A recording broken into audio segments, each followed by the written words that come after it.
The Empire of Byzantium, that golden dream, the climax of ancient Rome and Greece.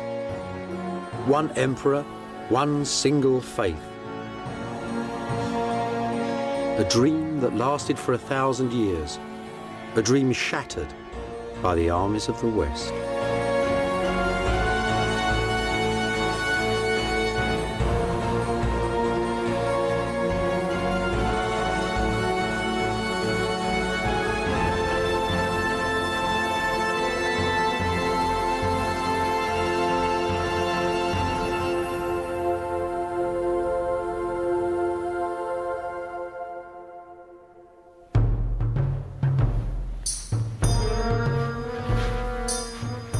The fame of Byzantium travelled from Iceland to China, from Ethiopia to Russia, to every kingdom on the earth.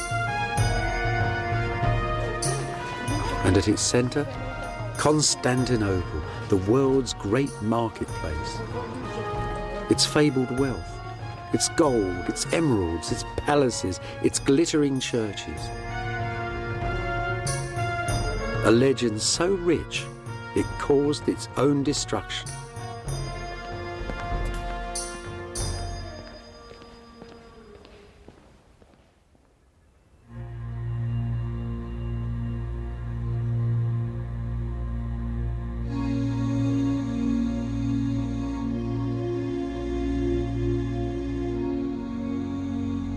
Founded in the year 330, the Christian Empire of Byzantium had its centre here, in Istanbul, in modern Turkey. The Byzantines called this city Constantinople. 1,000 years ago, it was the richest city of them all, the eye of all the world. In the very centre, the ancient church of St. Sophia, converted now into a mosque. Here, the emperors of Byzantium met the King of Heaven, the lords of this world and the next, the centre of the Christian universe. Visions of this holy city and its golden emperors filled the mind and the imagination of every medieval prince and king until one day, an army of the Christian West came here and destroyed it.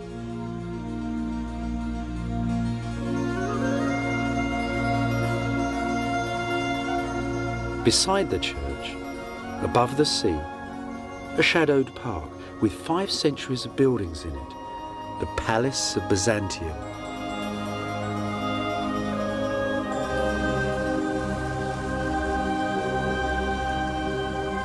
A 1,000 years ago, there were gold pavilions here, chapels, mansions, set in a sea of green. An earthly paradise. One of the most potent ancient legends of our planet, the home of God's emperor on earth. So where is the Holy Palace of Byzantium in modern Istanbul? That's a lump of it there. A sad, pathetic pile of brick. You have to go into the streets, into the alleyways. You really need a map. Look, I'll show you. Modern Istanbul. Why the map's always open the wrong way? Modern Istanbul, ancient Constantinople. I'll show you what I mean. Look, there's the great Roman roads coming into the centre of town, the hippodrome where the people met the emperor, the great church just beside it. And there, between that wall and that one there, that whole area was all palace. Dozens of buildings, dozens of churches, all together, high and glittering right across the hill. So you might ask, where the hell is it now?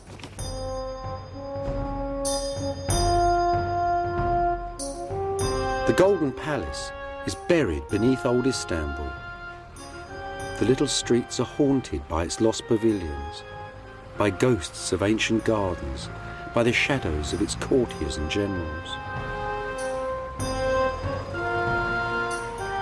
The enormous curve of the Imperial racetrack still stands though, a shattered wonder of the medieval world.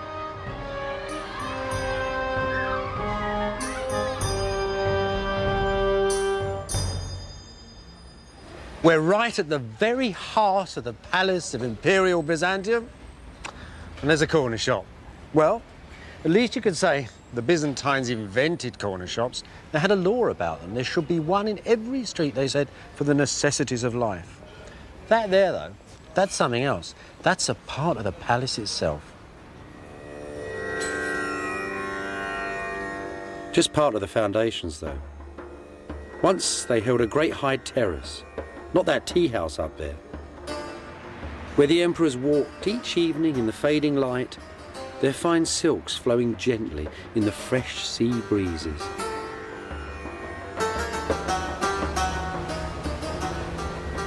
Constantinople was the greatest seaport in the medieval world. Arab, Russian, Viking and Italian boats once sailed along these walls.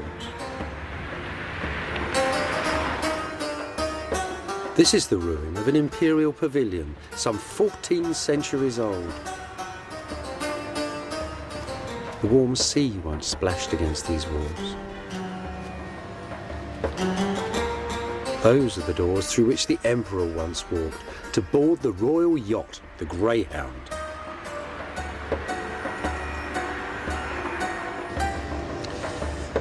The emperors like to live beside the seaside, so it's always a good idea to, when you're walking along the seaside walls of Constantinople, to look and see if these little gates give you something of the entrance to the palace.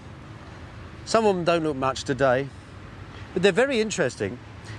See this Greek text? It's part of a Greek version of the Book of Habakkuk, a text we know once was laid around the base of a great statue of the Emperor Justinian that stood in the centre of the city. So this then is not an ancient gateway, because that statue was still standing a few hundred years ago. Where on earth can we find the picture of the Palace of Byzantium?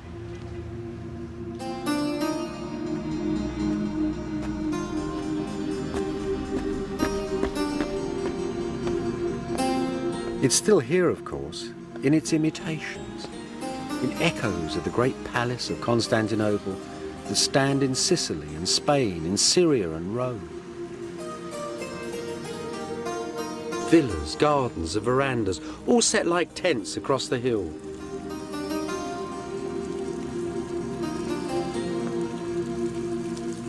Scented courtyards, splashing fountains, a world that ordinary people never saw.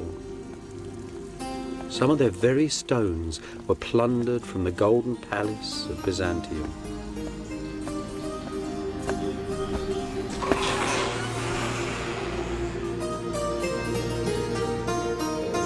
There were churches too, filled with the holiest of relics. Fragments of the true cross set in gold and blood-red rubies. And great jewelled cups made for the emperor's own communion.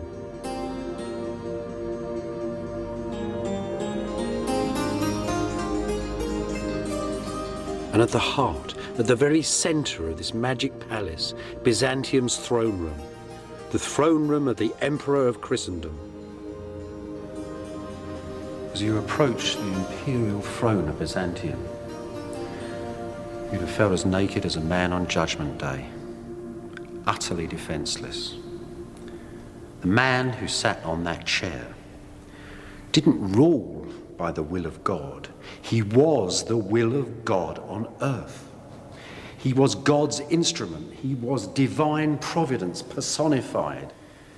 Some Byzantines believed that the end of world history would come when that man on that throne took his crown off and laid it on the rock of Calvary. It's probably the most total form of government the world has ever seen.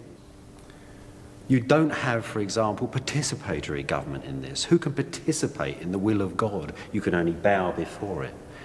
You can't have morality or loyalty. You can't have good kings or bad kings, because who can know the workings of the will of this astonishing emperor? That is Byzantine politics.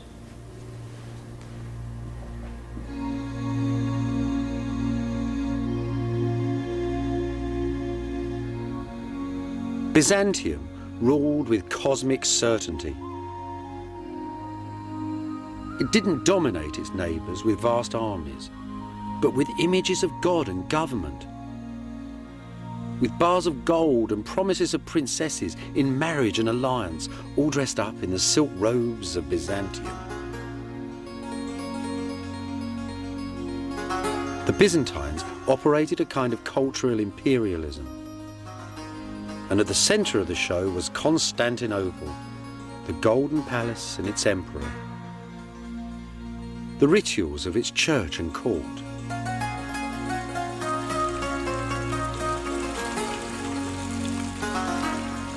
In the 10th century, diplomats and merchants, Easterners and Westerners, all give astonishing descriptions of a weekly procession that wound through the cloisters and the gardens of the palace, all filled with singing choirs, and ran up to the great church of St. Sophia. "Behold the morning star," they sang, as the emperor approached. "In his eyes the sun's rays are reflected. Adore him, ye nations, bow the neck to his greatness." The whole world agreed that this was the most magnificent, the most awe-inspiring sight on earth. At its ending, the procession passed up a wooden walkway that ran right up to the gallery of the great church, and entered St. Sophia through this door.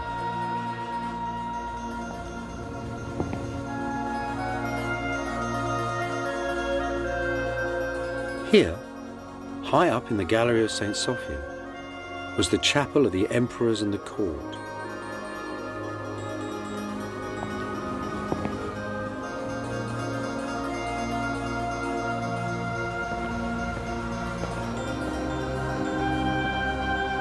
Below the balcony, in the incense and darkness of the ancient church, pilgrims from Asia, Africa and Europe visited and kissed 1,000 holy relics, a little holy land of marble, gold and bronze. In this smaller private space above, the emperors held courtly services and were enrobed for the vast ceremonials that took place each week in the church below. And here they are still, the dynasties of old Byzantium, still walking in the grand procession from 1,000 years ago.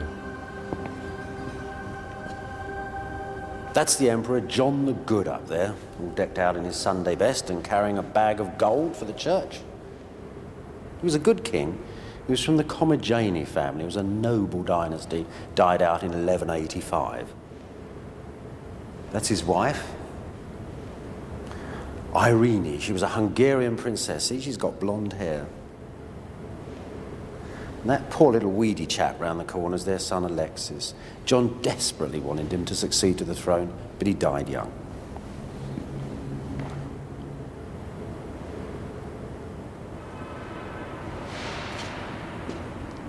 That person there is the most celebrated, most married monarch of the Macedonian dynasty, the Empress Zoe. Zoe ruled Byzantium in her own right in the 1050s. But Zoe also had royal blood in her veins, and she legitimized 3 successive husbands as emperors. That's the last of them, the pious Constantine IX. If you look closely, you can see that the head of that figure's been changed. I bet there were portraits of her other 2 husbands underneath. Now, the funny thing about this mosaic is that Zoe's portrait's been changed along with her husband's too. You know, some historians have said that she was very vain. Certain she was beloved of the people of Constantinople, who thought her very beautiful. And you know, she was almost 60 when that portrait was made.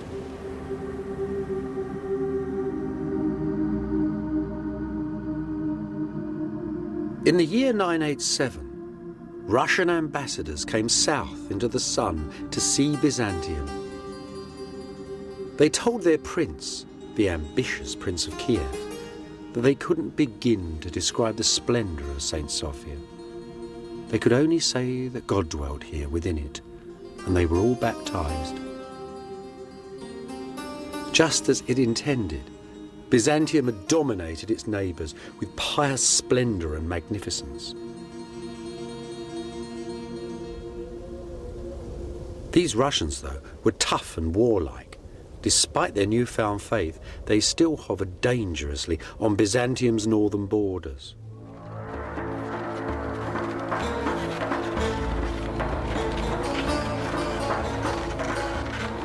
Rather than dispatch grand armies to subdue them, the Byzantines employed images of God and government.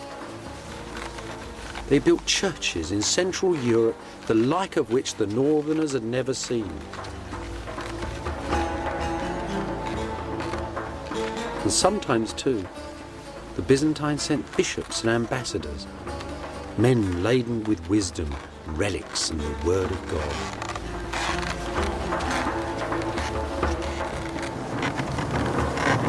The Byzantines didn't like to travel north in the winter. The diplomats had to go sometimes with little bars of gold stamped with the emperor's name, wrapped in furs and stuffed under the sledge out of the way. The gold to bribe local chieftains to attack one another rather than to go and attack Constantinople. It was a terrifying journey. First of all, you went to a Byzantine border fort. There the governor tried to grab a few of the sons of the local princes to keep them under control. And then you set out across the icy wastes.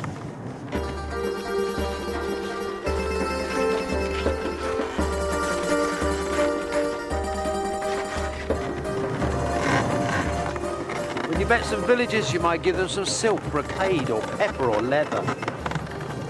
But always out there as shadows hiding in the woods with a pecheneg. These were ancient tribesmen who really prided themselves on killing travellers and drank from their gold-bound skulls that hung from the walls of their tents, so it was said.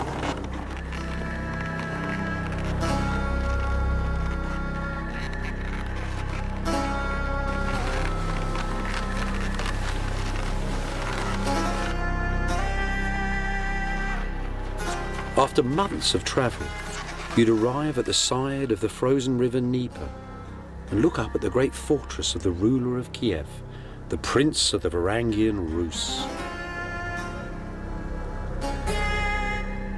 Before Byzantium, the princes of Kiev had all lived in wooden huts. These towers and domes and all the dreams they hold came here from old Byzantium. And the story of their making is an extraordinary tale.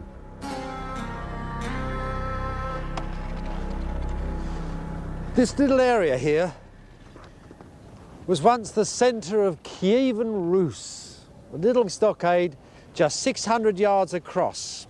Now you've got to think it's the year 988. There's Prince Vladimir, a Byzantine bishop, and a lot of Byzantine craftsmen are coming out here. It's just before dawn. It's very cold. And at a particular holy moment, after a prayer is said, they plant the position of the altar.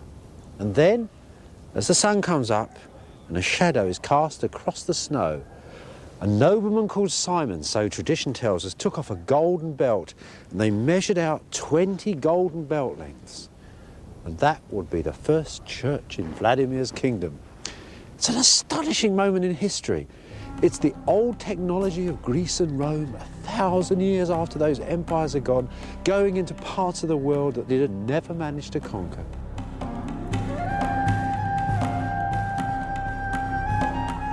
Vladimir's church is gone now. There's still a few bits of the floor left, though. Some precious relics of a tremendous Byzantine achievement.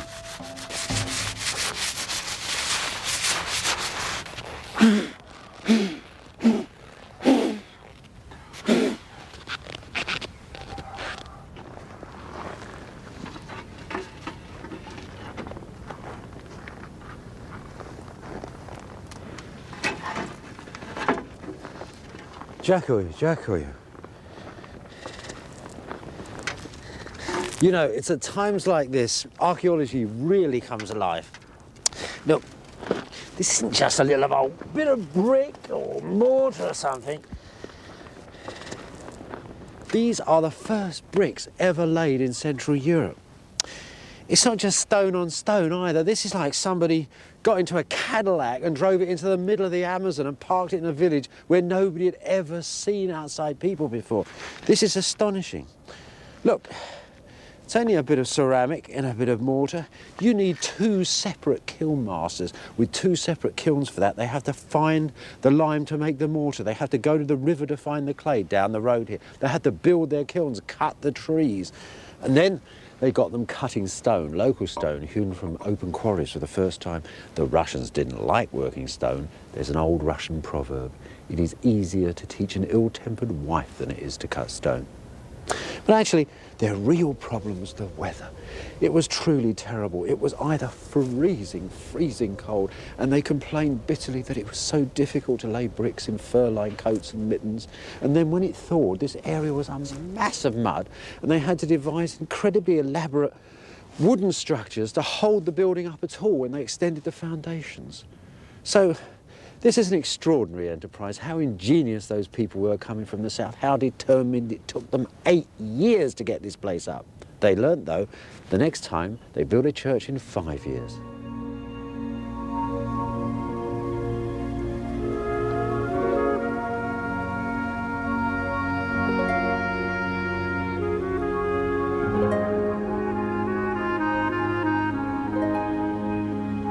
This is the church they built, the Cathedral of St. Sophia of Kiev.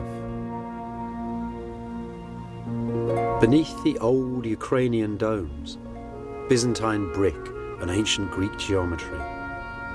These could be the walls of an imperial church in ancient Constantinople.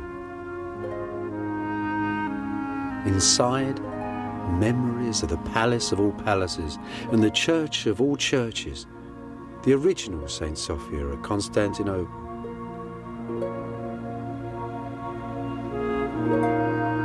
And gleaming mosaics too, made by Byzantine craftsmen sent here to work for Vladimir's son, Prince Yaroslav. Carefully preserved images of Jesus, Mary and the saints, images of government and holiness to pacify the north. The heavenly court of old Byzantium, floating high above the Prince of Kiev.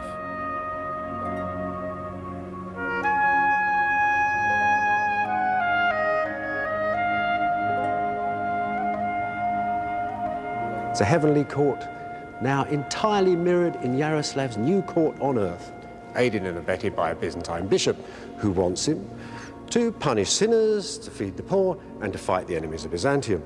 But there's something else going on in this wondrous building, something else yet more subtle. It's like a soap opera here. It imparts manner, it imparts gesture. It shows you the Byzantine way of walking and talking. Between that fierce structure and this new manner, the old order of Rus was entirely swept away. But you know, despite all that, the Byzantines never really trusted the Rus. They needn't have worried, though. The Russians had learnt their lesson very, very well indeed. And centuries later, when Constantinople itself had been thrown away, when Constantinople, the second Rome, had gone, then Moscow, the new capital of the Rus, declared itself as the third Rome.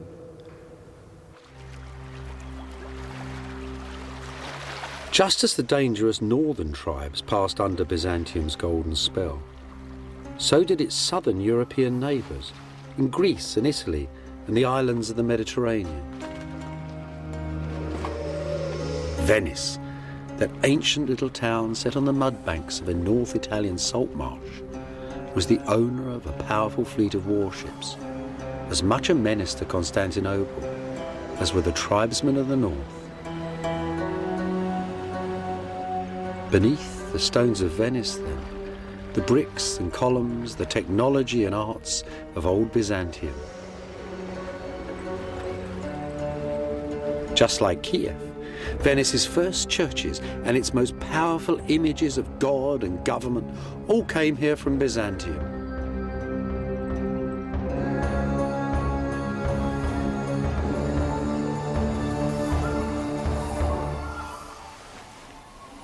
This was the old Venetians' single most powerful portrait. of the face of God. The Pala d'Oro, made for the high altar of St. Mark's.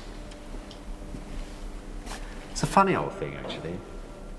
It's cobbled up from all sorts of things.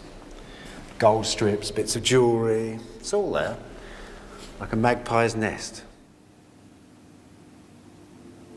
The single most beautiful things about this is these wonderful plaques of enamel. They're Byzantine imports. They were made in the imperial workshops in the year 1105, and they're probably copied from the decorations of a chapel in the Imperial Palace of Constantinople. That's Christ in the centre. All around him, and all in order, large to small, is laid out the court of heaven, just as Byzantium's foreign kings and princes decorated the emperor's court of Constantinople.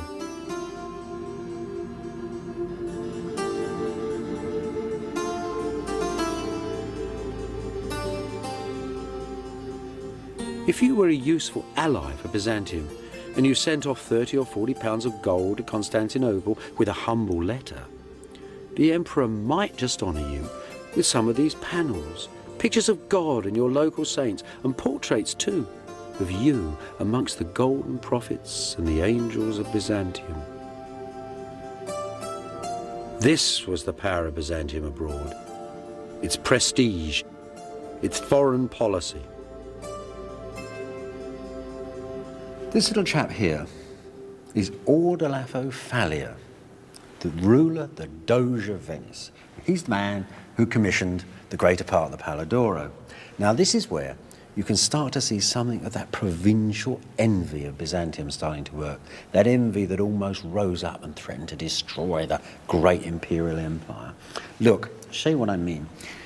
There's the man, there's the Virgin Mary, and there you would expect the man's wife, but it isn't his wife. It is the Empress Irene of Byzantium. So what's going on here?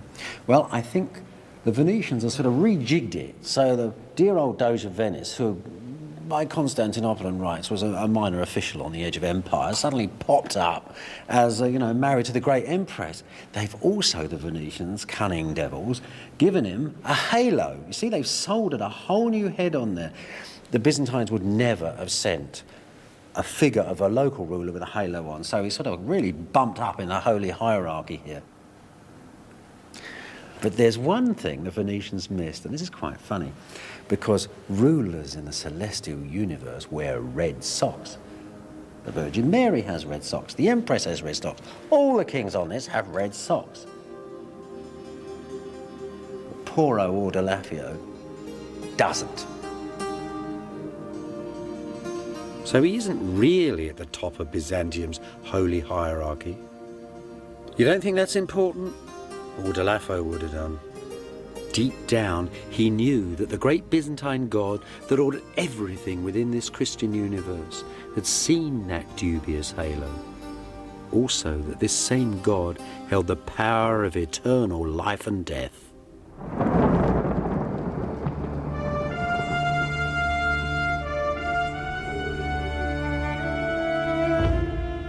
By the Middle Ages, Byzantium's most powerful images of God and government had crossed the Mediterranean and penetrated Central Europe too.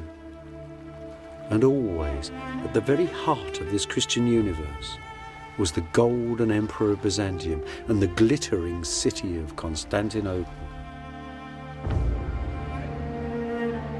What did that legendary city really look like?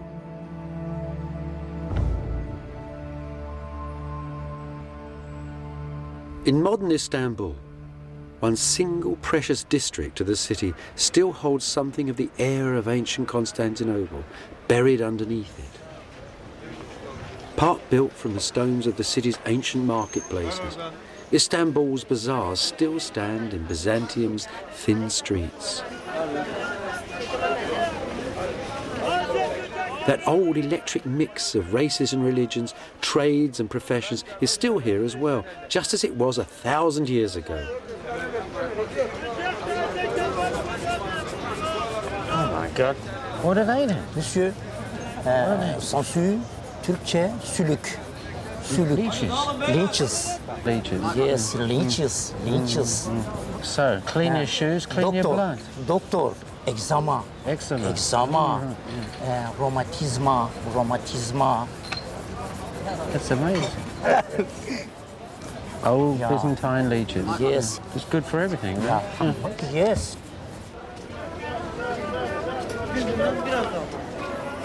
Set between the east and west, Constantinople was the world's great marketplace, a living legend. Goods from Byzantium's bazaars are found today in excavations in Sweden and Afghanistan, in England and in Russia. And like Coke cans in the Gobi Desert, they give out a very special buzz. Something for your constipation. Henna for your fingernails. And come in. Everything the Byzantines had. Sultanas. Bet they didn't call it that. In Byzantium, women mostly made the deals. Nowadays, though, the traders here are men.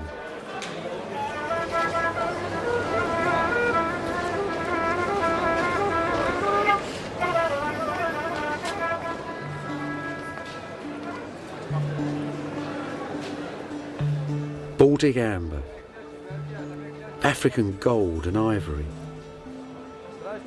Asian gemstones, Eastern silks and spices, and multinational traders, Italians mostly, buying and selling everything you could think of. There were fortunes to be made out of Byzantium.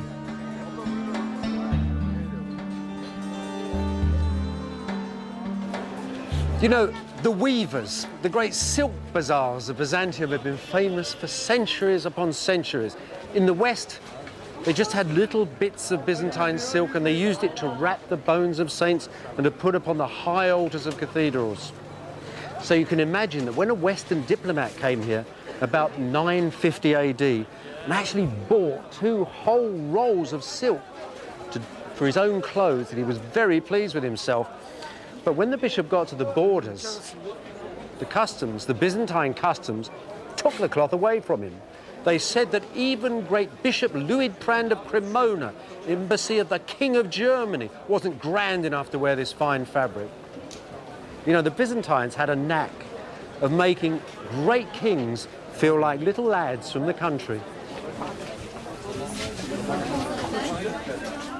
The old bazaars had ancient wisdom up for sale as well. In Byzantium's book market, the best part of the learning of the ancient world was copied out by publishers and merchants. And here it is still today, the oldest bookstore in the world. You know, this is an amazing place. Just think, 600 years ago, there was a very famous Arab travel writer, and he was coming through here, rummaging about in the bazaar looking for books. Ibn Battuta, he was called. Anyway, there he was, rummaging around. There would have been more people here then, lots of scribes actually writing them. And a Byzantine magistrate who was walking through the square recognised him.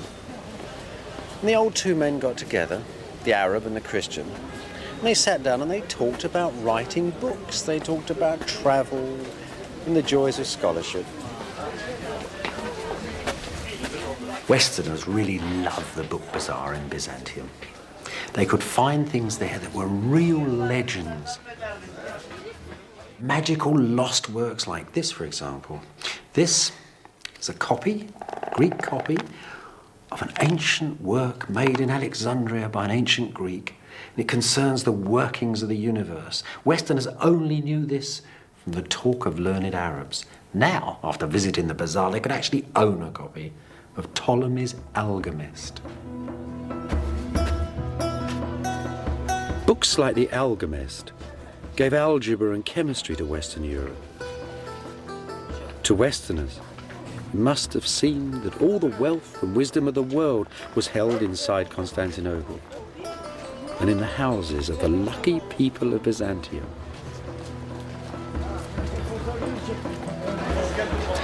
The Byzantines lived in a very face-to-face community. It was a very tight, enclosed world. They were incredibly superstitious, always looking for signs as they looked at each other, things that might change the meaning of their relationships with one another. The angle of a man's shoulders could tell you if he was having an affair. If you had a dream that you'd put on a pair of shoes and weren't going anywhere, it meant you might be getting married. You could nod at a woman and it meant that you would be having an affair with her very shortly. Superstitions everywhere. They divined the future by listening to thunder, but above all, they loved charms and trinkets, things you can buy in bazaars, glittering treasures. And that is the greatest charm of all. It's been around for thousands of years before Byzantium, and it'll go on for 1,000 years beyond us all. It's a charm against the evil eye. The evil eye, of course, is envy. That thing that's so destructive inside small communities, and so destructive for Constantinople too. Constantinople was called the eye of all the world. Everybody envied its gold and silk and pretty princesses.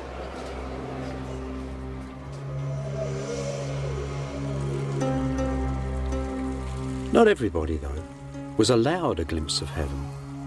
Poor old Bishop Luitprand of Cremona, who'd come to Constantinople for silks and for a Byzantine princess for his prince, hadn't got either of them. The Byzantines had lectured him upon the gross behaviour of his prince and sniffed at the very idea of sending an imperial princess to such a barbarous and distant kingdom.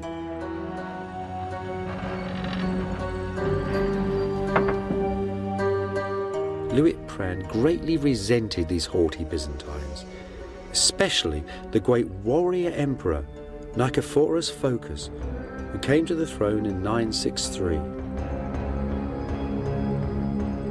You wouldn't want to meet him on a dark night, Bishop Luitprand reports to his prince. He's a monstrosity in a smelly old robe, a dwarf with the eyes of a mole, disfigured, disgraced, pig-like, an Ethiopian.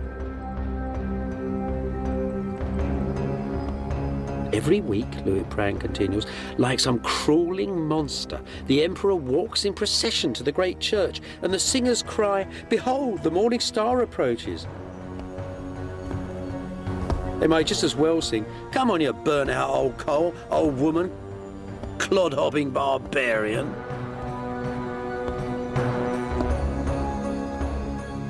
As Western diplomats like Luitprand reported on the weakness of the emperors and on the 1,000 years of treasure in their city, so Western Europe's princes grew ever stronger, ever more powerful, and ever more envious of Byzantium.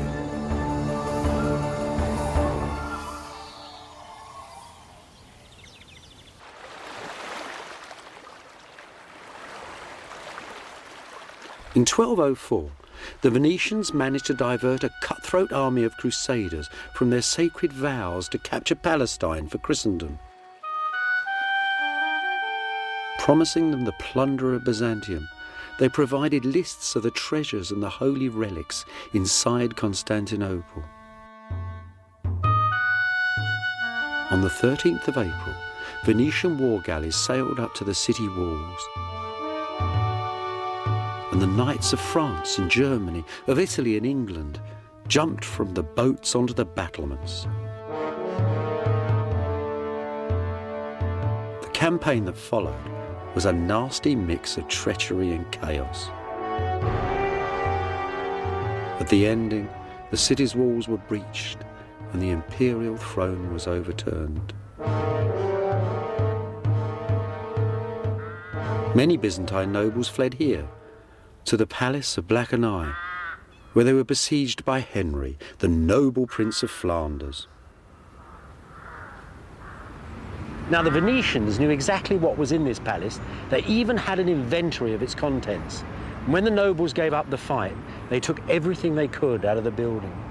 Gold, silver, precious jewels, silk, satins, ermine, minever. The haul was tremendous. More booty, it said, was taken from this town than from all the cities since creation. Over the next 50 years, half of Constantinople was boxed up, crated, and shipped out of the city to Venice and the West.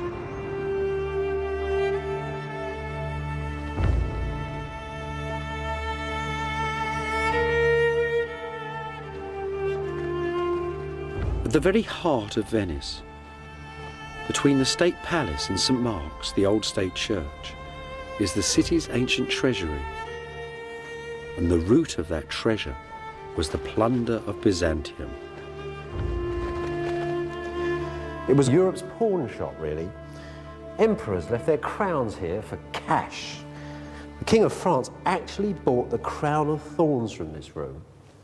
And in the 1790s, when Napoleon and his armies turned up in Italy, he was able to take 1/2 ton of gold from this room and melt it down just to pay his troops. But despite all of that, despite all the losses, this is still the single place in all the world when you can get a glimmer, just a flash of the treasure that once filled Byzantium. A glass bowl, enamelled with classic images, taken from the emperor's own quarters in the palace. From the palace chapels, the cups of the Imperial Communion.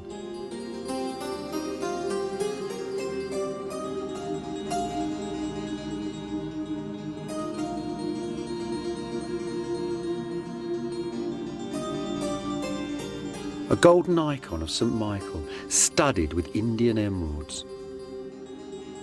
The Byzantines used its glowing colours to foretell the future. This too came from the palace, probably from the chambers of a queen. Inside St. Mark's as well, the altars filled with the holy relics looted from Constantinople. This superb Madonna, Venice's most holy icon, had been carried into battle by the Emperor Alexis Murzouflos. The Venetians tore it from his abandoned war chariot.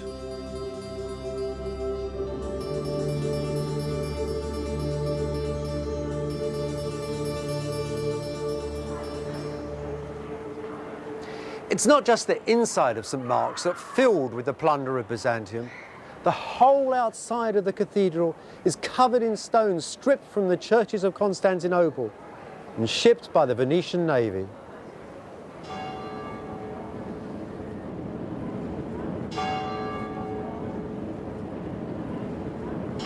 A great new balcony was built from the stones of old Byzantium, and 4 bronze horses, said to have come from the very heart of Constantinople, were set up high upon it. St. Mark's was plated with the plunder of Byzantium.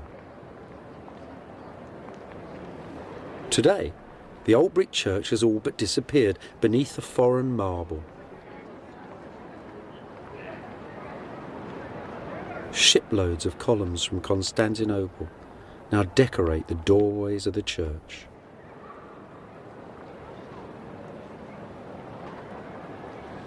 These beautiful square pillars from an ancient church that had stood on the main highway of Constantinople were used as gallows. The Venetians hung criminals from them. Other fragments of this lost masterpiece once stood in Crusader chapels from Spain to Austria. This is an interesting piece. It has an amazing history. You see, when the Venetians first took the sculpture from the boat, they found that one of the feet had been broken off. So they made a new foot out of a lighter, whiter stone. You see that? Now, just a few years ago in Istanbul, a Turkish archaeologist actually dug up the original foot. So now we know where this sculpture came from. It came from a monument of Constantine the Great, the first king of Byzantium, and those were his 4 sons. Think of that. We have bits and pieces here from all ages, all styles. This stone is from Egypt, others are from Syria, from Greece. All that style, that richness that went into Byzantium then has gone to make the city of Venice itself.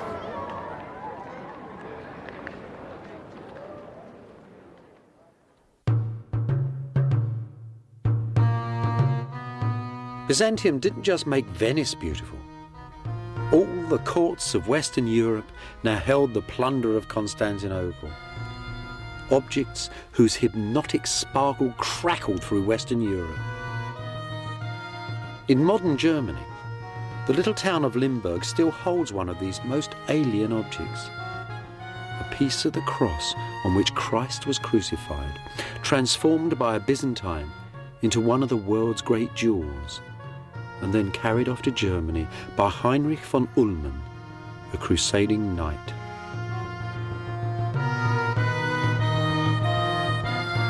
In 1235, when this church was just being finished and the Crusaders were still ruling in Constantinople, that doorway would have been surrounded by the ill, the mad and the crippled and the poor.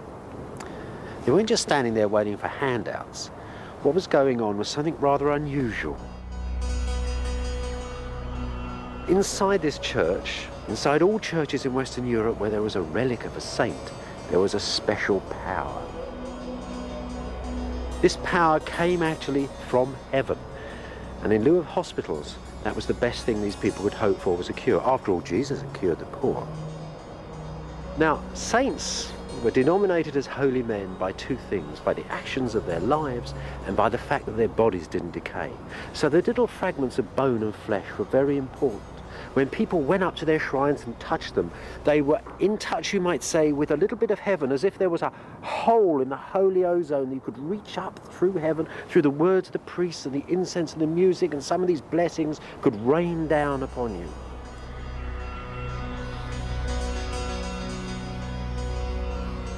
The relics of Byzantium, though, weren't relics of local saints. They'd been brought from the Holy Land.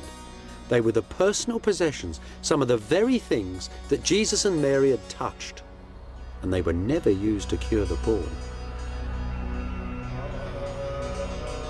These holy things were held in the imperial churches and in the palaces of Byzantium.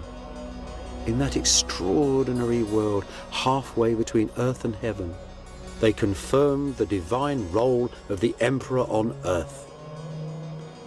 By stealing these powerful objects from Constantinople, the pious kings of Western Europe had gained a confidence they'd never had before.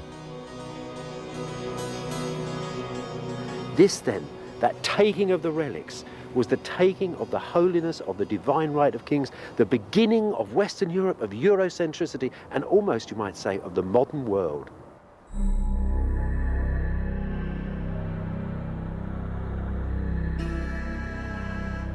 Back at Constantinople, the Crusaders' colonial administration failed. The knights couldn't balance the books. Driven by debts and petty wars, they left for home.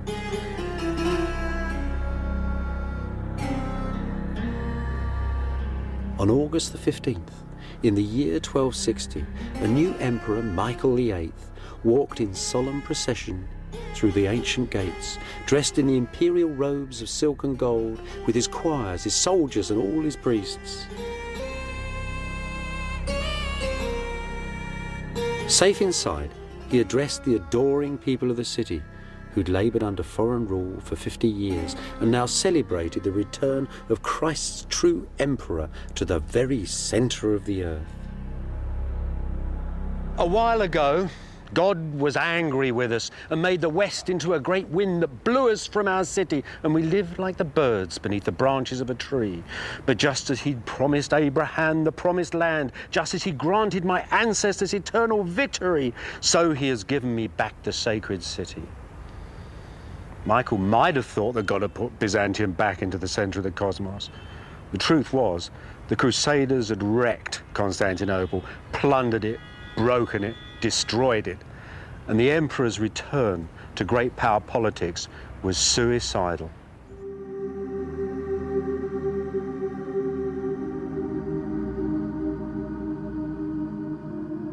Michael and his Byzantines didn't know that, though.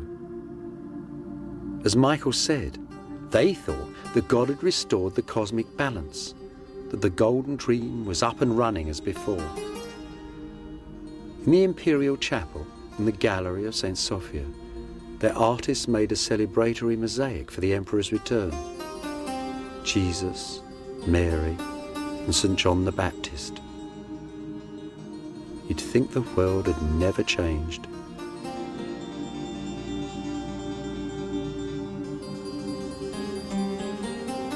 Just 20 feet away, The stone is said to mark the grave of the Venetian who led the Western armies to Constantinople. Henricus Dandolo, the man who broke Byzantium. His bones, they said, were thrown out the window into the street, and even the dogs wouldn't eat them. The Great Mosaic, though, humane, transcendent, optimistic, is the finest single work of all Byzantium's mosaic masters. See how it takes the light. The court of heaven shimmers in the church.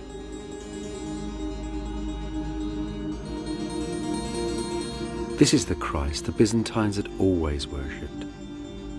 Not a Western Christ upon a cross impaled in dismal earthly history, but the old Eastern Christ, Christ of all times and of all places, Christ of the palace, Christ of Kiev and of Venice, Christ, Lord of Byzantium. The same Christ, too, whose relics and whose images now filled the churches and imagination of the West. The Christ whose soft, impassive face would watch his Eastern Empire gently fade away.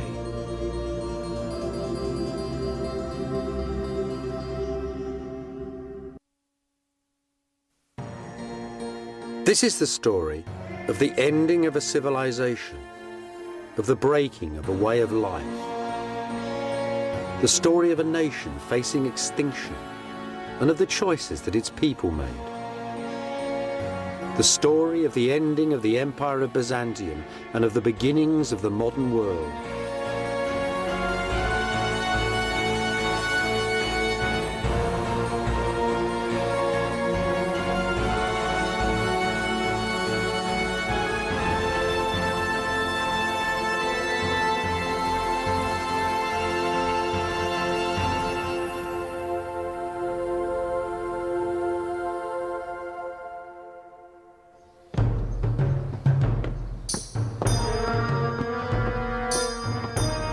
The last years of the Empire of Byzantium were filled with stress and beauty. Faced with enemies, looking for friends, and always waiting for the ending. As it fell, Byzantium's ornaments, its arts and peoples settled on the West like sparks from a burning forest.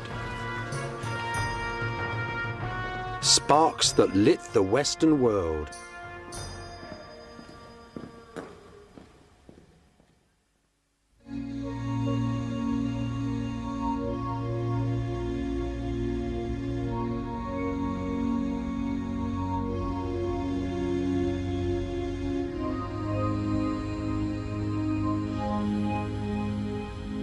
I'm standing high above the Golden Horn in Istanbul, in modern Turkey. I'm standing right on the edge of Europe too. That's Asia over there. Now 800 years ago, from here to the Great Blue Sea was the most famous palace in the world. Its wealth, its beauty, its sacredness was the envy of people from Iceland to China.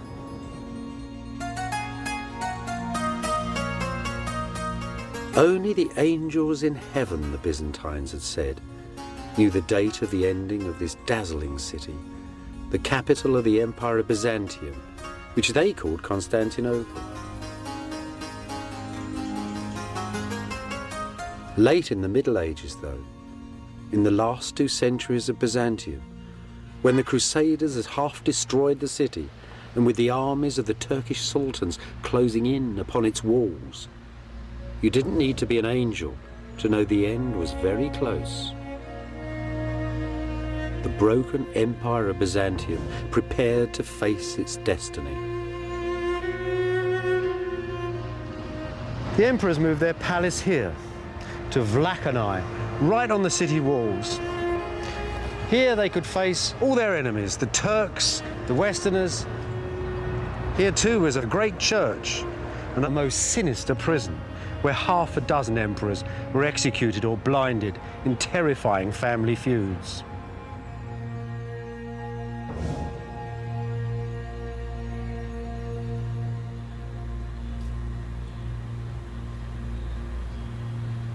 Just like the emperors, Jesus, Mary and all the saints had also moved out onto the city walls. This is the great monastery church of St. Saviour in Cora, St. Saviour in the fields. In the last centuries of Byzantium, the city's greatest icons were in this church, waiting to be paraded round the walls in times of siege.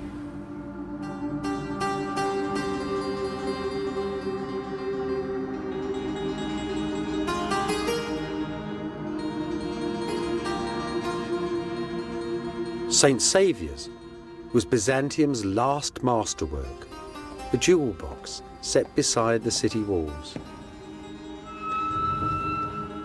Inside these little city churches, many people found their individual answers to the most terrible dilemma that any culture has to face: the threat of annihilation, of the death of a nation.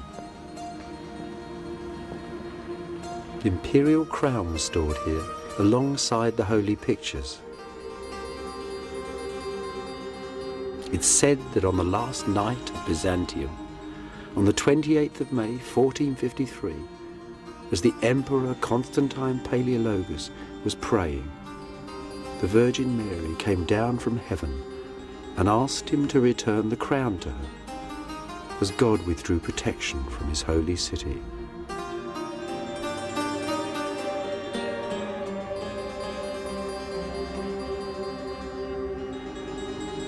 Above the door in shining gold, an image of the church's greatest benefactor, Theodore Metachites, Prime Minister and High Chancellor of Byzantium. Look at him with his turban and his caftan. The very model of an Eastern gentleman. Yet Theodore and the Byzantines were a very ancient people, the living remnants of the world of Greece and Rome.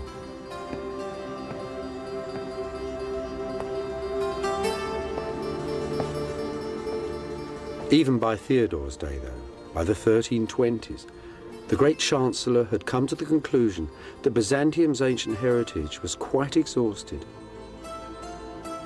that all one really had to do was to wait and pray and silently endure. His church is a meditation on eternity.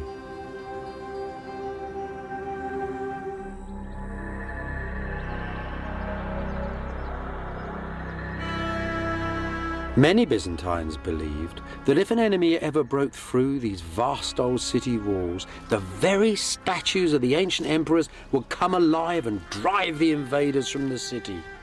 For them, Constantinople was a sacred city, the centre of the world, inviolable. Yet they too could see the Turkish armies drawing ever closer and their ancient city descending into ruin.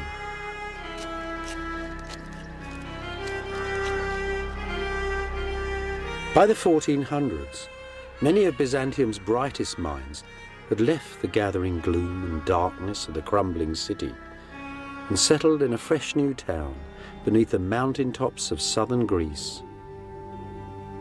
A sparkling town on a hilltop close to the ruins of ancient Sparta, a town called Mistra. A miniature kingdom ruled by the emperor's brother Theodore and Queen Cleope, his Italian wife, where Jews and Greeks, Byzantines and Italians, Greek and Latins could live happily together.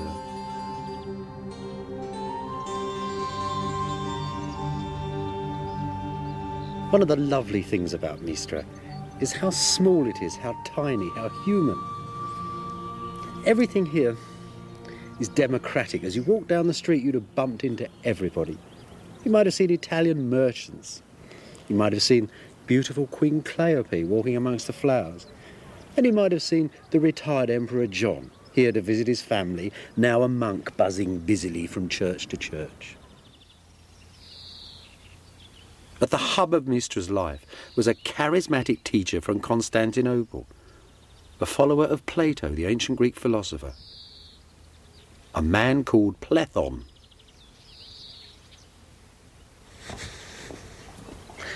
In Plethon's time, Mystra was already famous. It was a little paradise, they said. The men were handsome, the women were beautiful, and the stones were from ancient Sparta itself. But everybody knew that they were doomed.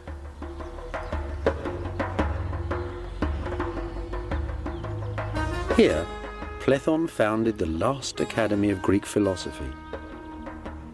Here, he taught future patriarchs of Constantinople and future cardinals of the Church of Rome as well. As they mingled with the philosophers of late Byzantium, for a brief while, Western visitors to Mystra witnessed the last flowering of the living world of ancient Greece.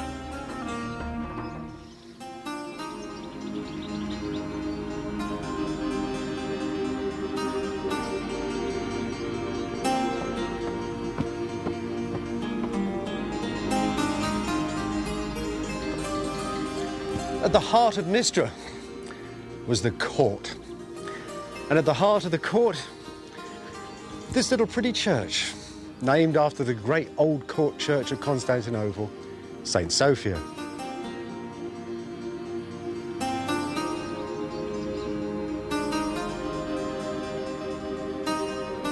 There's not much left here now. Just Christ up there on the wall, and a few beautiful fragments of marble. Most of the church has been stripped out completely. There's even a little double-headed eagle still up there, the double-headed eagle of the last emperors of Byzantium. But the real treasure is here on the floor. Look at this. See that? That stone there, that purple stone, that's Imperial Porphyry. That's a stone, well, it's the half-magical stone of Byzantium. When this church was built, it hadn't even been mined for 1,000 years, yet little chippings of it were taken around the world and set in floors like this. It was the stone in which Roman emperors had been born in rooms that were covered in it. This, though, is probably the very stone where the last emperor of Byzantium was crowned. Constantine Palaeologus, the last ruler of Mystra, was crowned here on the 6th of January, 1449.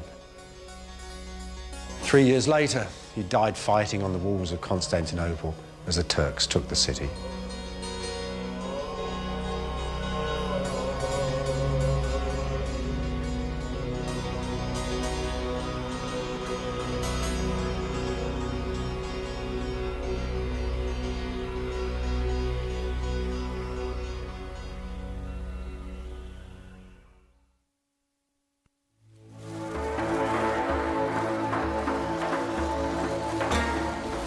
In the 13th century, a family of nomad Turkish shepherds called the Ottomans packed their tents and rode out of Central Asia. 2 centuries later, the Islamic armies of the Ottoman Turks, commanded by members of that same family, had conquered most of the territory of Byzantium and a large part of Southeast Europe too. The centre of this enlarging Turkish empire was a city at the borders of modern Greece and Turkey, the city of Edirne, the capital of the Turkish sultans.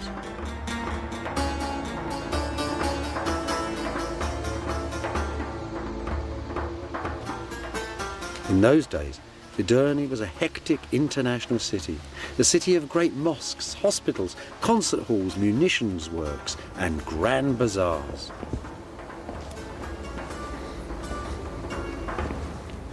This is one of the colleges of learning at Edirne. In Sultan Mehmet's time, there were many of them here, and they formed a circle like a university around the court. It was an international university. There were Italians here teaching the Sultan's children how to speak Greek. Byzantine nobles sometimes sent their children here for a good education. Old Plethon came here as a young man. Here it was he met Persian fire worshippers who taught him all about their strange religion. Here it was too. He first read the works of the ancient Greek Aristotle. Clearly this dynamic, international, rich, powerful society was far more than a match for the poor old empire of Byzantium. It was also clear But the ancient city of Constantinople had been engulfed by this adolescent multinational empire. That Constantinople lay at the strategic centre of its trade routes and on the supply lines of the Turkish armies that were eating into Eastern Europe. That is why Byzantium was doomed.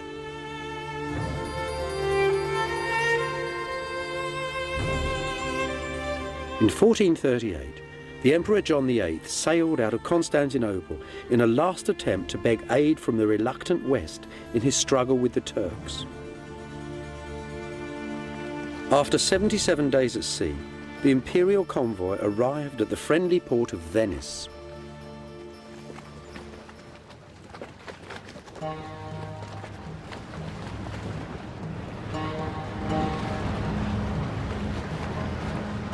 The West had always said that military aid for Constantinople was dependent upon Byzantium's reunion with the Church of Rome.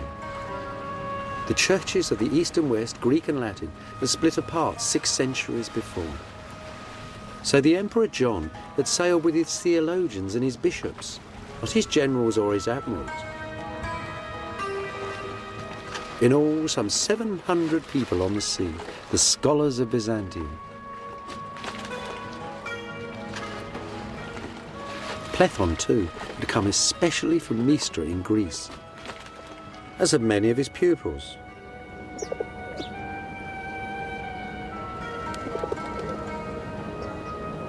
The most extraordinary thing about this gathering, that there were bishops and priests from all the cities of the ancient East, all the cities founded by Greece and Rome, the cities of Alexander the Great, the cities of the 7 wonders of the world, all had their representatives at the council, all at once and all together.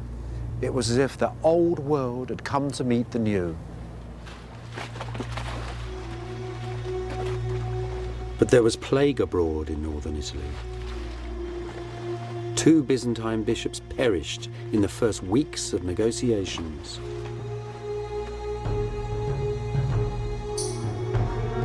The emperor and his retinue rode away from danger, over the mountains and down to the central plain of Italy. Here, perhaps, at Florence, they might forge that union with the West that Byzantium so desperately needed.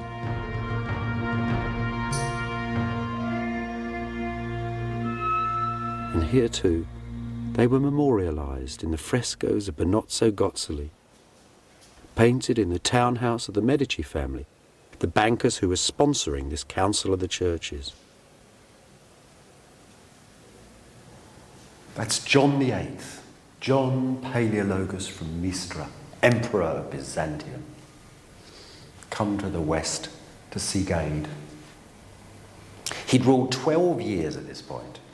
When he got here, the Florentines, those dedicated followers of fashion, thought he was a knockout. They had never seen turbans like that or crowns like that. The jewellers liked it. The Florentine weavers liked it. The painters liked it. This was a man whose dress and demeanour influenced fashion here almost for a century. They didn't like him much, though. They thought all the Greeks were haughty, sarcastic people who seemed to be laughing at jokes that they wouldn't share with the Florentines. Didn't like them at all, really. What they were experiencing, actually, was a typical Greek thing. It was the full force of the divine right of kings. See, in the West that had rather diminished. The West that had pinched the idea of the emperor had now taken to electing Western emperors. They were confirmed by popes. There was common law, power in the West that seeped down and down and down away from the man who now was like only at the top of a vast pyramid of power. In Byzantium, everything resided in the one man.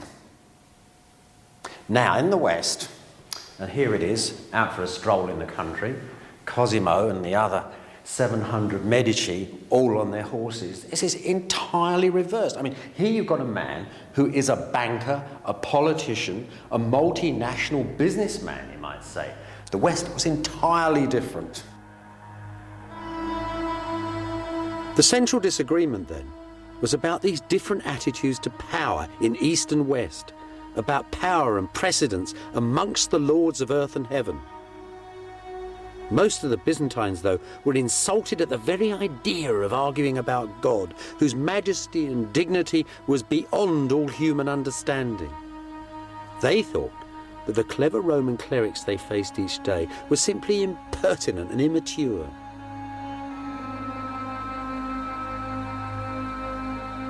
After a year of recrimination and debate, the Emperor John, still desperate for military aid, simply ordered his delegation to agree to most of the West's arguments.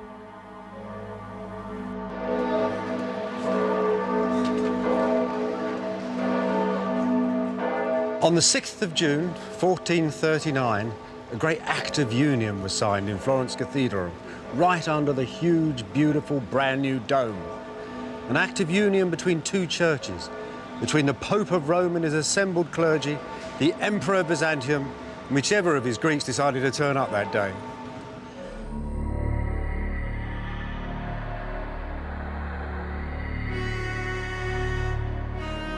Back at Constantinople, though, the union with Rome caused riots.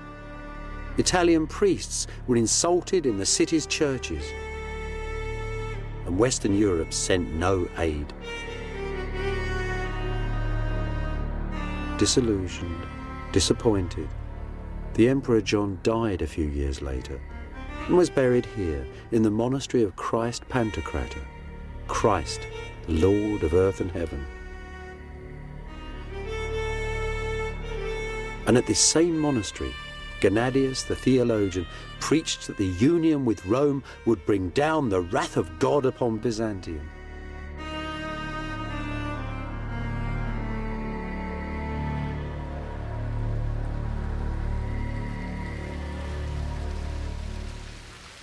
Meanwhile, at Edirne, a new young Turkish sultan, Mehmet, had taken up the Ottoman throne.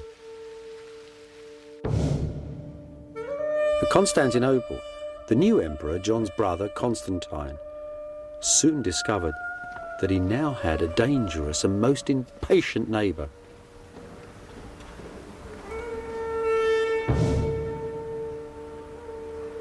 In April 1452, there was a huge row at the court of Sultan Mehmet II. Byzantine ambassadors had turned up complaining that the young man was breaking all his father's treaties. He was too. He was building a huge castle right next door to Constantinople called the Cutthroat. It was the first stages in his planned attack upon the city. And now, in his reply to these ambassadors, he tried to scare the pants off them. Listen to this. These are his very words. "Have you the right or the power to control my actions on my own territory? Inform your king that I am very different from my father, that my resolution surpasses all my ancestors.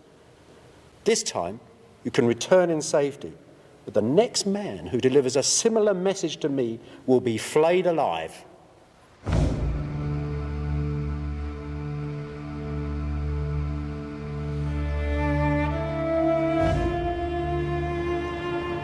Back in Constantinople, the new emperor, Constantine XI, reluctantly composed his reply. "It is clear," he said to the Sultan, "that you desire war more than peace. So let that be your desire. I release you from all your oaths and treaties with me, and in closing the gates of my city, I tell you I will defend my people to the last drop of blood." The Turkish mosques in Byzantium were shut. The Turkish troops who were sightseeing in the city were thrown out the gates.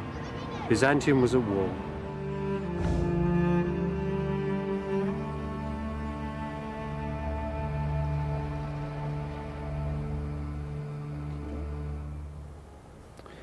Mehmet was actually very touched by Constantine. After all, the Ottomans and Byzantines had lived side by side for a very long time. They'd fought together in wars. They'd intermarried. But Mehmet was also very determined. Listen to his reply. "I shall take your city," he tells Constantine, "or the city will take me. If, however, you admit defeat and withdraw, I will give you Mistra and its province, and we shall be friends. If you deny me peaceful entry, however, I shall slay you and all your nobles. I shall slaughter the inhabitants of your city and allow my troops to plunder it. The city itself is all I want, even if it is empty." Constantine's reply was brief. You may have anything you want of me other than the city. I will not flee from it, nor will I evacuate it. You may have anything but the city. For the city I would rather die than live.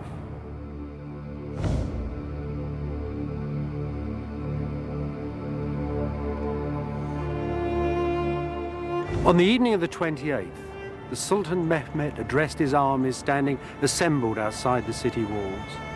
I give you, he said, the capital of the ancient Romans, the summit of power and glory, the centre of the world. I give over to you the men, women and children of this city, its gold and silver, its silks and furs.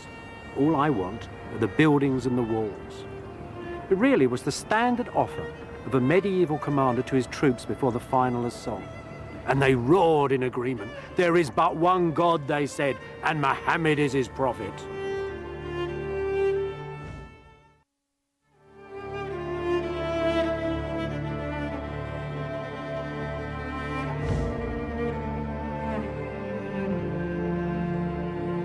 On the fringe of empire, high in the mountains of northern Romania, contemporary Byzantine artists made precious records of the fall of Constantinople.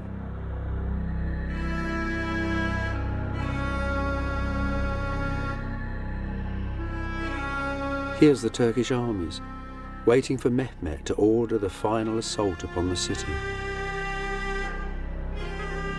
The cannons, large as dragons it was said, brought down from Edirne to pulverise the city's vast old walls. The Turkish navy, fighting all along the Golden Horn, forcing the tiny armies of the Byzantines to fight on two fronts at once. On the city walls, the Byzantines parade the holy icon of the Virgin, the city's sacred shield, just as they had done for 1,000 years and more. Every hole, each crack and weakness in the ancient walls is strengthened by the prayers of priests, the women and the children. There's the emperor, ordering the walls repair with rocks and stones, and the empress too with her ladies. Here though, the artist is in error. There was no queen. Constantine XI, Constantine of Mistra, was childless and a widower. The last emperor would leave no heir.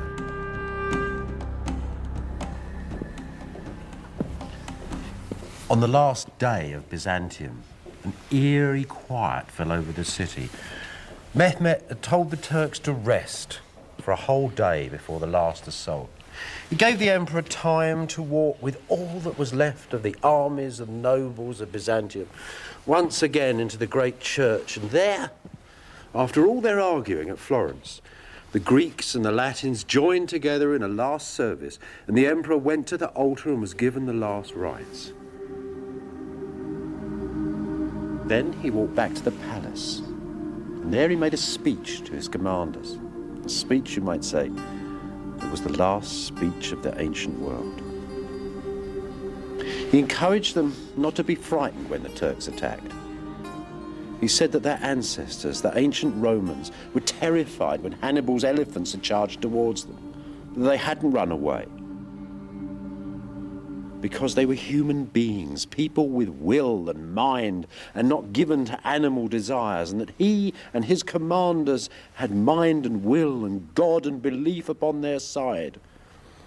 It was those beliefs of mind that stem back to Greece and Rome and fuel the modern world. And then Constantine, the 11th of that name, went with his men back to the outskirts of his empire, to the walls now of his city. And there he died, the ruler of Rome, the king of Christendom, and the emperor of Byzantium.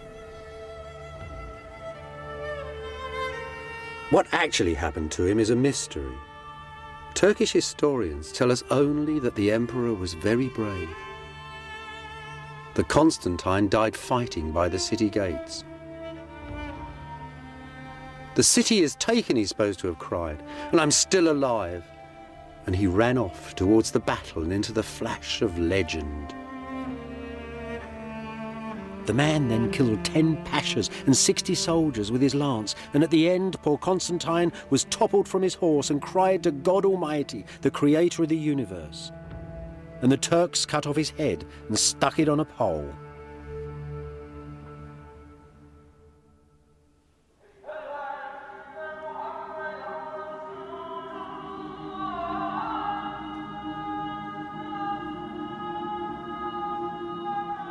As he rode through the streets of Constantinople on the first day of the Turkish conquest, Sultan Mehmet found whole districts of the sacred city derelict and abandoned, saw hovels and graveyards built amongst the ruins of its legendary palaces.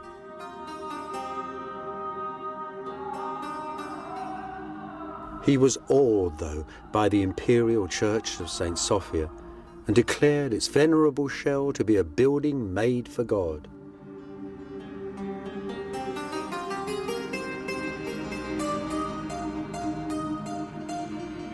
So the Church of St. Sophia, the Church of the Divine Wisdom, was converted to the Mosque of Hagia Sophia, the Mosque of the Divine Wisdom.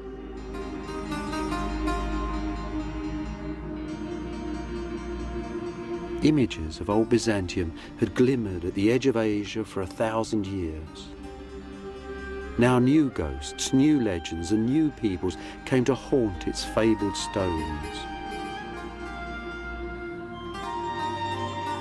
Legend tells that Mehmet rode into St. Sophia on his war horse and placed his finger in this magic column and spun the church around to face Mecca for the call to prayer. History tells that the Sultan ordered the tomb of Constantine the Great, the founder of Byzantium, to be demolished, along with the burial church of the ancient emperors, and this great mosque, the funerary mosque of Mehmet the Conqueror, was put up in its place.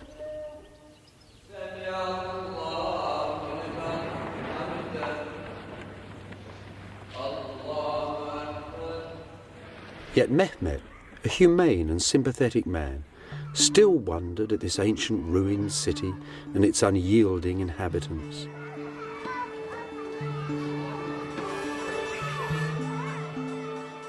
The most eminent Byzantine left alive inside the city was Gennadius the theologian. Mehmet visited him here, in the monastery of Christ Pantocrator. Who were the people of this crumbling ancient city, the Sultan asked him, and what exactly was their faith? Like most of the inhabitants of this most stubborn city, Gennadius would only answer for himself. You may not call me a Greek, he said, because I do not believe as those ancient pagan people once believed. You might call me a Byzantine, because I was born in this city. But I prefer simply to call myself a Christian. He might also have added that he considered himself to be an exclusive member, a leading light of the society that was God's kingdom on this earth.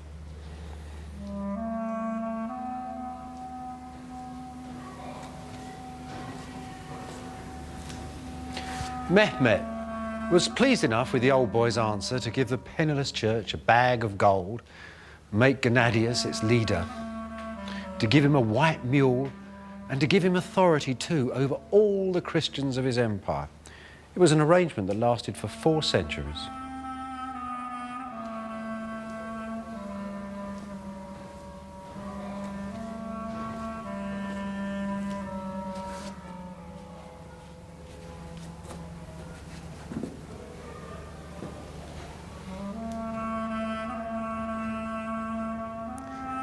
As for Gennadius' beloved monastery, well, its church became a madrasa, an Islamic public school, and one Zarek became a very famous preacher in this city.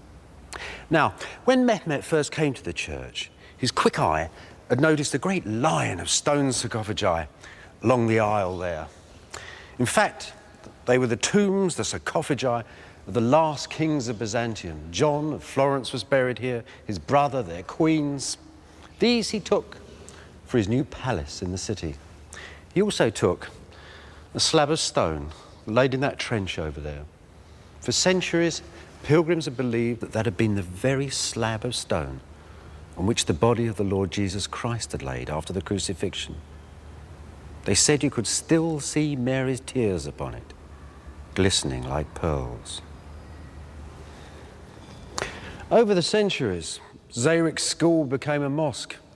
The district became quite poor. The mosque sold off its great white shining marble pillars and put in these baulks of stone instead. And the great screen, the altar screen from the church, whose golden panels now stand on the high altar of St. Mark's in Venice, were turned into that, a minbar, a pulpit for reading the Quran. So it all seems to have gone, doesn't it? But there's still something here. If you lift the carpets of the mosque and go through to the ancient floor underneath,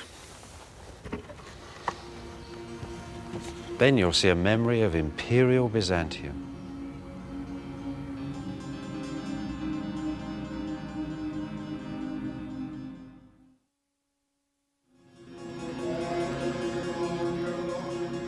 There are still descendants of the Byzantines today, a dwindling community at the ancient heart of one of the largest cities in the modern world.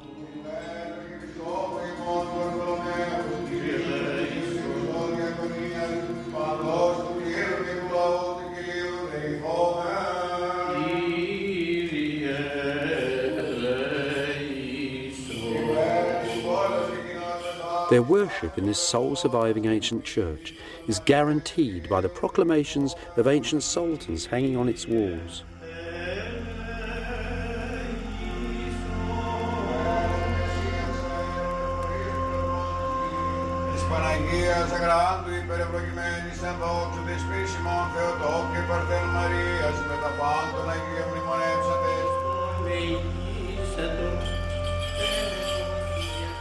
Their church has survived schism and poverty. For a while, the deep distrust of Rome led them towards Calvinism. But here they are still, in their holy city, with their own faith.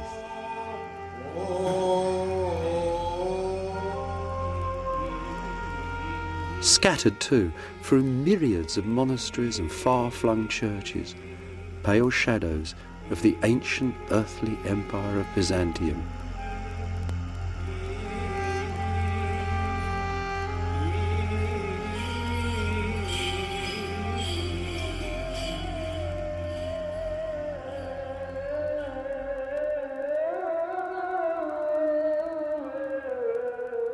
Most of Constantinople's ancient churches, though, were soon converted into mosques. This little mosque was once a chapel in the ancient Palace of Byzantium.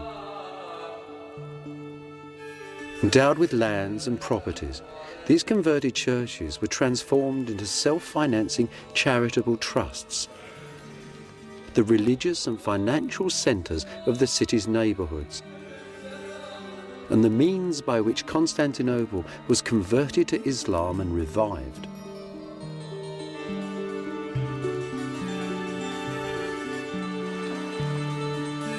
Under Turkish rule, Constantinople was to become a rich and thriving city once again, the centre of a mighty empire, just as it had been 1,000 years before. Just before the conquest of Constantinople, a radical young bishop called Bessarion, Plethon's most brilliant pupil, had returned to Italy and had been made a cardinal of Rome. Some historians detect his portrait in this tragic bearded figure talking with Italian friends, chic young men of the Renaissance, painted by Piero della Francesca. Here at Rome, Bessarion did what Byzantines had done at Constantinople for centuries. He made a villa by the city walls. This villa, one of the first in the modern Western world. A memory of old Byzantium. Bessarion spent his life making a memorial for Byzantium by founding an academy of scholars.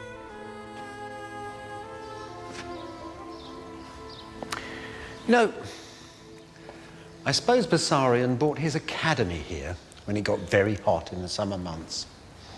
This academy was a group of people who he'd gathered around him. Some were exiled Byzantines, many of them were Europeans, but everybody who could help him hold the identity of Byzantium together for as long as possible. Poets, artists, writers, translators, all sorts of people.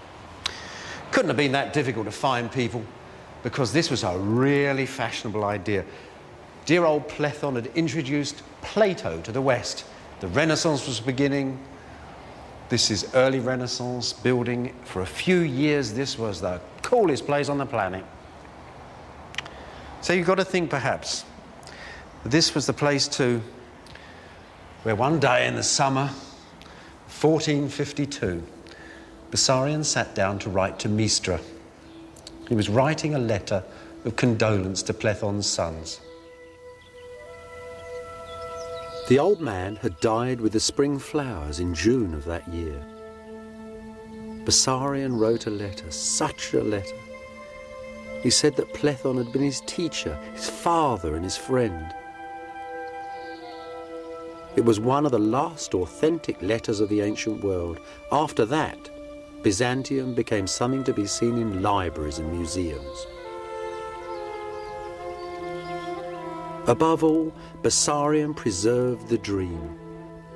He gathered the pure air of Mistra, the ideals of Constantinople, the energy of ancient wisdom, and made a single beauteous image of that most complicated empire.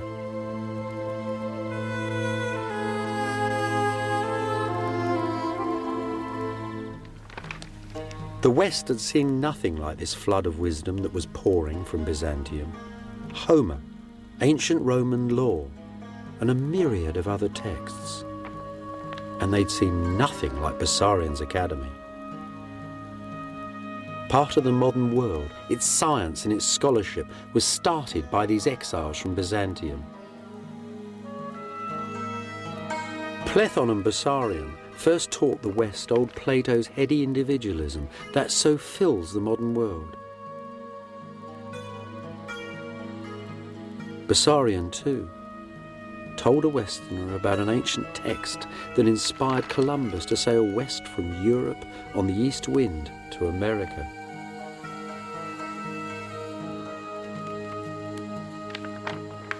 There is, though, a deeper and yet more fundamental legacy. A vision of a universal order that stretches back through Byzantium, through Roman Greece to the Bible and the most ancient East. A vision that still fills the world today. A vision that exiled Byzantine artists drew out for us in dazzling detail at Voronezh, the most beautiful of Romania's lonely monasteries. See that cross there in the middle? That's the cross of our Lord standing on the holy throne of Byzantium, the center of the world. To the left is good. Paradise. There's all the lords and ladies of Byzantium pressing through the pearly gates. On the right, hell. The Turks and everybody else, all the bad people struggling to get out. Good and bad, plus and minus, past and future, with heaven above and hell below, and pure energy at the center. A structured universal order that the modern world still understands and uses every day. And if there's nothing there that you can see from the modern world, just look at those demons, as black as SS officers, prodding their victims towards the ovens. That's a hell we've made reality. And look at that over there in paradise, the tree of life, the center of man's wisdom. The very plant that the god Gilgamesh 6,000 years ago in ancient Ur in Mesopotamia searched for. To him, the elixir of life was understanding. For us, perhaps, it's penicillin. then again, there's something here that's unique. Above all the bustle of the world, the lords and ladies, the gods and demons, coming through and behind the very scroll of time itself, the Lord of the universe. The heart of the atom, heaven's order in a grain of sand. Byzantium's fundamental legacy, this image of a universal structure, a universal order, is as basic to the order of the modern world as is DNA to every individual in it.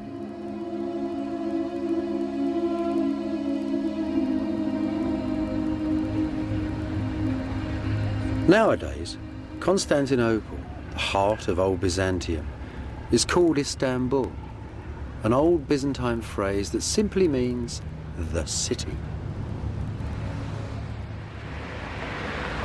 Inside the modern city, though, the past is disappearing.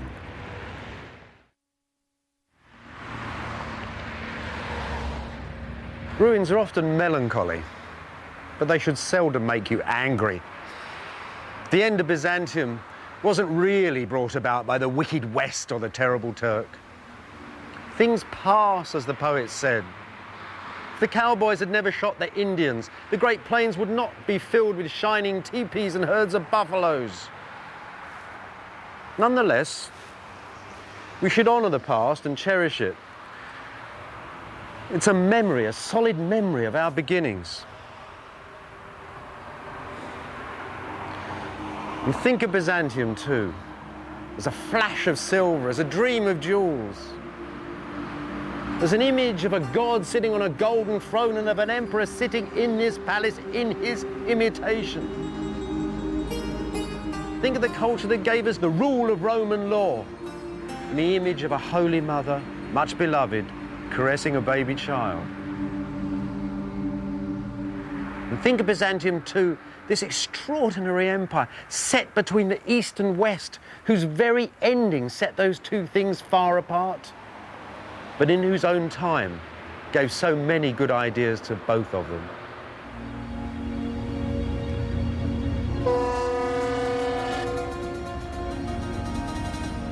When sailing from Byzantium, listen to the city's fading sounds. Visit in your mind its golden images and all the shadows of its history. And as you wave goodbye, you'll discover that you can never really leave the past behind.